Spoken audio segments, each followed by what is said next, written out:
श्री वृंदावन की ब्रज भूमि में रहने वाला चंदन अपने माँ बाप का एक लौता बेटा था। दिन भर वो ब्रज की रज में लोटपोट होता रहता था। अपने सखाओं के साथ अटखेलियाँ करता, सखाओं के साथ गैया चराने जाता। शाम होने पर यमुना जी में स्नान करके वापस घर आकर माँ बाप के चरण छूकर प्रसाद पाता। यही उसकी दिनचर्या थी। चंदन ने धीरे धीरे ठाकुर जी के प्रति सखी भाव जागृत होने लगा। अब वह ठाकुर जी की सखियों की तरह चलता, कभी कभी सर पर चुनरी ओढ़ता और कभी आंखों में काजल लगा लेता। एक दिन उसके मामा, जो कि बनारस शहर में रहने वाले थे, वृंदावन आए। जब उन्होंने चंदन को सखी भाव में देखा तो हैरान होकर चंदन की माँ से बोले कि चंदन तो आपका एक लौता बेटा है, इसको थोड़ा पढ़ा लिखा लो ताकि वह कुछ काबिल बन सके। चंदन के माता पिता उसके मामा की बात सुनकर सोचने लगे कि हाँ, कह तो ये ठीक ही रहे हैं, और उन्होंने चंदन को उसके मामा के साथ शहर में पढ़ने के लिए भेज दिया। शहर में पहले तो चंदन का मन नहीं लगा, लेकिन धीरे धीरे उसका मन वहाँ लग गया और बड़े अच्छे से पढ़ाई करने लगा। चंदन अब बड़ा होने लगा। चंदन चाहे शहर में रहकर वहाँ रच बस गया, लेकिन उसके अंदर ब्रज रस का रस कूट कूट कर उसके प्रत्येक रोम रोम में बसा हुआ था, जो कि उसको कभी भी ब्रज से दूरी महसूस नहीं कराता था। इसलिए वह अपने आप को वहाँ अकेला नहीं समझता था, क्योंकि वह अपने अंदर ही पूरे आनंद में रहता था। चंदन की कक्षा में एक छात्रा उसकी सखा बन गई, जिसका नाम ललिता था। ललिता के माता पिता का बचपन में ही स्वर्गवास हो चुका था। वह अपने नाना नानी के साथ रहती थी। वह बहुत ही सीधी सादी लड़की थी। चंदन और ललिता की खूब बनती थी। स्कूल खत्म होने पर दोनों इकट्ठे ही आगे की पढ़ाई के लिए कॉलेज में प्रवेश हुए। वहां पर इकट्ठे पढ़े। चंदन की पढ़ाई अब खत्म हो चुकी थी। वह अपने घर वृंदावन धाम जाने के लिए तैयार हुआ तो उसने ललिता को कहा, क्या तुम मेरे साथ वृंदावन धाम चलोगी?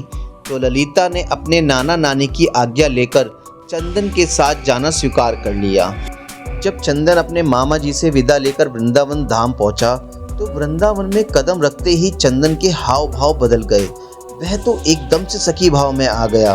उसकी चाल नर से नारी जैसी हो गई। वह अपनी कमर में हाथ रखकर चलने लगा। अचानक उसकी चाल में आए परिवर्तन को देखकर ललिता हैरान होकर उसको देखती रही, लेकिन वह बोली कुछ नहीं। अब चंदन अपने घर पहुंच चुका था। घर जाकर उसने अपने माता पिता के चरण छुए और ललिता के बारे में उनको बताया। ललिता की सुंदरता और सादगी को देखकर चंदन के माता पिता बहुत प्रसन्न हुए। काफ़ी दिन हो चुके थे ललिता को वृंदावन आए हुए, तो जब उसने चंदन से जाने की आज्ञा मांगी तो चंदन ने अचानक से उसको कहा कि क्या तुम मेरी जीवन संगनी बनोगी? अचानक से यह सुनकर ललिता घबरा और लज्जा सी गई और उसने मुस्कुराकर हाँ में हामी भर दी। अब दोनों की शादी बड़ी धूमधाम से संपन्न हो गई, लेकिन ललिता को कभी कभी चंदन का व्यवहार अजीब सा लगता था। चंदन कभी कभी अपनी आंखों में काजल लगाकर, सर पर चुनरी ओढ़कर, कमर पर हाथ रखकर ना जाने कौन सा नृत्य करता रहता और किसको रिझाता था। ललिता को यह सब समझ नहीं आता। एक दिन उसने पूछा कि आप कभी कभी ऐसा रूप धारण क्यों लेते हो? चंदन मुस्कुराकर उसकी तरफ देखने लगा और तभी उसने मन में कुछ निश्चय किया और कहा कि प्रिय, तुम सुबह तैयार हो जाना, मुझे तुम्हें कहीं पर लेकर जाना है। ललिता को कुछ समझ नहीं आया, लेकिन पति की आज्ञा को मानकर वह जल्दी सुबह उठकर तैयार हो गई। चंदन उसको बरसाना धाम ले गया और किशोरी जी के निज महल में जाकर उसने अपने पाँव में घुंघरू बांधकर, आंखों में काजल लगाकर, कमर पर चुनरी बांधकर नृत्य करना शुरू कर दिया। ललिता को उसको देखकर हैरानी हो रही थी कि अचानक से चंदन को क्या हो गया। वह तो बस अपनी धुन में किशोरी जी के आगे नृत्य करता जा रहा था। उसका नृत्य इतना मंत्रमुग्ध करने वाला था कि वहाँ पर आए सभी भक्तजन ठिठक कर उसके नृत्य का आनंद ले रहे थे।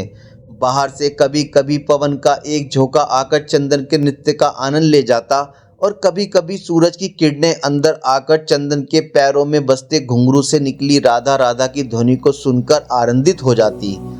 जब चंदन थोड़ा शांत हुआ तो उसने ललिता को बताया कि यह हमारी लाडली सरकार है, इसको नमन करो। ललिता को तब भी कुछ समझ ना आया, वह अभी भी असमंजस में थी। किशोरी जी को प्रणाम करके वे वापस वृंदावन आ गए। दूसरी ओर उसी शाम ठाकुर जी और किशोरी जी यमुना में नौका विहार करने के लिए निकले। नौका बहुत ही सुंदर तरीके से सजी हुई थी। नौका में चारों ओर कमल और मोगरे के फूल लगे हुए थे। नौका में ठाकुर जी और किशोरी जी आमने सामने बैठकर एक दूसरे के रूप रस का पान कर रहे थे और उनके पीछे बैठी एक सखी हाथ में पतवार को लिए नौका को चला रही थी। तभी अचानक से सखी के हाथ से पतवार छूटकर यमुना में चली गई और वह घबरा सी गई और घबराहट के कारण वह अपने पैरों के नाखून से नौका की भूमि को कुरेदने लगी। तभी अचानक से ठाकुर जी को ध्यान पीछे बैठी सखी पर पड़ा और बोले, अरे सखी, इतनी घबराई हुई क्यों हो? उसने हाथ जोड़कर बड़ी विनम्रता से कहा, कन्हैया, मेरी पतवार यमुना जी में गिर गई। तो ठाकुर जी मुस्कुराकर बोले, इसमें घबराने की क्या बात है? और आंखों ही आंखों में उन्होंने किशोरी जी को कुछ इशारा किया। अब एक तरफ से किशोरी जी ने और दूसरी तरफ से ठाकुर जी ने अपने हाथ को यमुना जी में डाल दिया और वह दोनों अपने हाथों से पतवार चलाने लगे। झुकने के कारण किशोरी जी के सिर पर ओढ़ी चुनरी यमुना जी में भीग रही थी और उधर दूसरी तरफ ठाकुर जी का गले में पड़ा पीताम्बर यमुना जी में भीग रहा था। हाथों पर पीताम्बर और चुनरी पर लगा इत्र यमुना जी में घुल मिल गया था। ठाकुर जी और किशोरी जी ने अपने हाथों से उस नाव को किनारे पर लगाया। अगले दिन ललिता की सास और ससुर चंदन के मामा के यहाँ कुछ काम से चले गए। अब घर में ललिता और चंदन अकेले थे। चंदन सुबह सुबह ही अपने काम पर चला गया और ललिता हाथ में मटकी को लेकर यमुना जी से जल भर ले आई। आज घर में कोई नहीं था, इसलिए जब ललिता ने मटकी में से जल को थोड़ा सा पिया तो उसमें इतनी सुंदर इत्र की खुशबू को महसूस करके वे बहुत प्रसन्नता से भर गई। धीरे धीरे उसने उस मटकी में से काफ़ी जल पी लिया और जब थोड़ा सा जल शेष बचा तो उसका ध्यान मटकी में पड़ा तो वह क्या देखती है कि नौका में बैठकर विहार करते किशोरी जू और लाल जू नजर आ रहे हैं। ललिता घबराकर दीवार के सहारे टेक लगाकर खड़ी हो गई। उसको कुछ समझ ही नहीं आ रहा था। मटकी से पिया हुआ जल धीरे धीरे अब उसके पूरे शरीर में फैल गया था। उसकी आंखों में न जाने कैसे अश्रु की धारा बहने लगी। इतने में चंदन बाहर से आया और अपनी पत्नी की ऐसी दशा देखकर उसने पूछा, प्रिय, क्या हुआ? ललिता के मुख से कुछ भी नहीं निकल रहा था, परंतु उसके होंठ कुछ कहने के लिए फड़फड़ा रहे थे। सांस जोर जोर से चल रही थी, आंखों की पलकें हिल भी नहीं रही थी।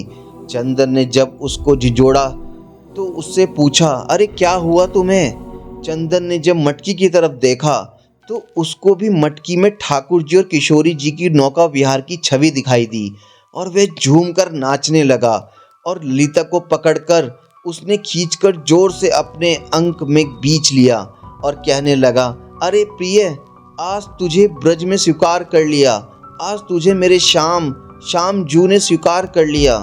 ललिता कुछ समझ नहीं पा रही थी और चंदन की तरफ देख ही जा रही थी। तो चंदन ने उसको समझाते हुए कहा कि तुम्हारे कोई पुण्य कर्म थे जो तुझे ब्रज में कदम रखने का सौभाग्य प्राप्त हुआ, लेकिन ब्रज में कदम रखकर तुम्हें सुख प्राप्त हो रहा था, लेकिन उस सुख को आनंद में बदलने के लिए तुझे किशोरी जी की आज्ञा की प्राप्ति जरूरी थी।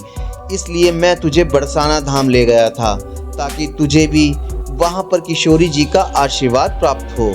यह उन्हीं की कृपा प्राप्ति है जो आज तुम्हें ठाकुर जी और किशोरी जी के नौका विहार के दर्शन इस मटकी में प्राप्त हुए, क्योंकि आज तुझे ठाकुर जी और किशोरी जू ने अपना लिया है।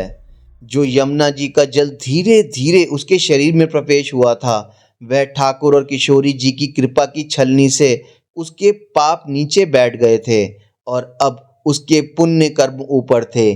इसलिए ललिता को इस आनंद की प्राप्ति हो चुकी थी। ब्रज में तो हर कोई आता जाता रहता है और उसको सुख की प्राप्ति होती रहती है, लेकिन जिस पर ठाकुर जी व किशोरी जी की कृपा हो उसको सुख के साथ साथ ठाकुर जी के आनंद की भी प्राप्ति होती है।